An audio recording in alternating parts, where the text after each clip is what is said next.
Hello all বংরোল ক্যামে তোমাদের সবাইকে স্বাগত। আমি তোমাদেরই বাংলার মেয়ে, কিন্তু থাকতে হয় হায়দ্রাবাদে। কি আর করব বলো, বরের অফিসের জন্য হায়দ্রাবাদে চলে এসেছি অনেক বছর হলো। কিন্তু এই শহরটাকে একটু একটু করে ভালোবাসতেও শুরু করেছি। জানো তো, এখন আমাদের এখানে না মাঝে মাঝেই বৃষ্টি হচ্ছে। আর বৃষ্টি হলেই না এখানকার ওয়েদারটা না বেশ রোম্যান্টিক হয়ে যায়। আর খুব মিষ্টি মিষ্টি হাওয়া চলে, আকাশ একদম পুরো মেঘে ভরা। সকাল সকাল ছেলে চলে গেল স্কুলে, আর ওয়েদারটা ছিল জাস্ট টু গুড। তো বরকে বললাম যাবে নাকি একটু ওয়াক করতে।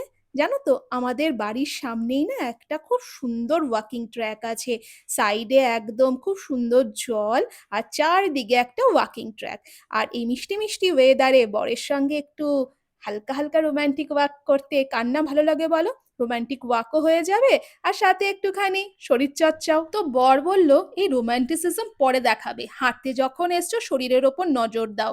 সেই বলে বর এবার ওয়াকিং ছেড়ে রানিং করা স্টার্ট করলো। আমি ভাই ওসব রানিং টানিং এ নেই, আমি ওয়াকিং করতে থাকলাম আর এই সুন্দর রোম্যান্টিক ওয়েদারটাকে এনজয় করতে থাকলাম। আকাশে বেশ সুন্দর কালো মেঘ, আর এইরকম মিষ্টি মধুর ঠান্ডা ঠান্ডা হাওয়াতে কার না ভালো লাগে বলো তো একটু রোম্যান্টিসিজম দেখাতে। মাঝে মাঝে জানো তো, হায়দ্রাবাদে এইরকম ওয়েদার হয়ে গেলে ঘরে ফ্যানও অবধি চালাতে হয় না। আমার আবার কেন জানি না এইরকম রোম্যান্টিক ওয়েদার দেখলেই মনে হয় যেন লং ড্রাইভে বেরিয়ে পড়ি। ও, বাই দ্য ওয়ে, এই লং ড্রাইভের কথা বলতে গিয়ে মনে পড়লো, আমি কিন্তু রিসেন্টলি গোয়া যাওয়ার বেশ কিছু ভিডিও আপলোড করছি।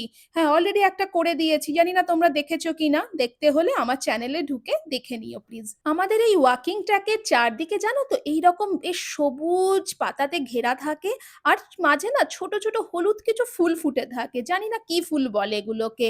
যদি সূর্যমুখী ফুল একদম ছোট্ট সাইজের হয়ে যায় যেরকম দেখতে লাগবে, ঠিক সেই রকম। বর তো রোমান্টিসিজমে পুরো জল ঢেলে দিল, তাই ভাবলাম আমি আমার আরেক প্রেমকে নিয়ে একটু বিজি হয়ে থাকি।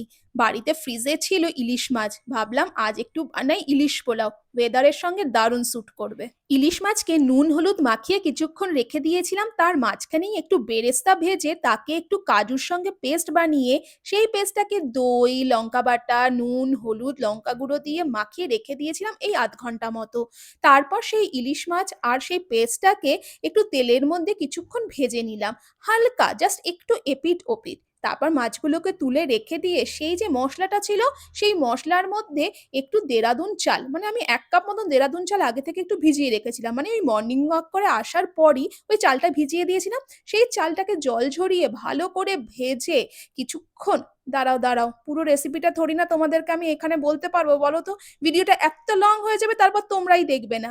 এই রেসিপিটা যদি দেখতে হয়, আমার ইউটিউব রেসিপির চ্যানেল আছে, ডে ড্রিমার মান্তু, আমি অবশ্যই মেনশন করে দেবো, সেখানে পুরো রেসিপির ডিটেলস আছে, প্লিজ তোমরা দেখে নিও। যদি ভিডিওটা ভালো লাগে প্লিজ লাইক, শেয়ার আর ফলো করো। টাটা।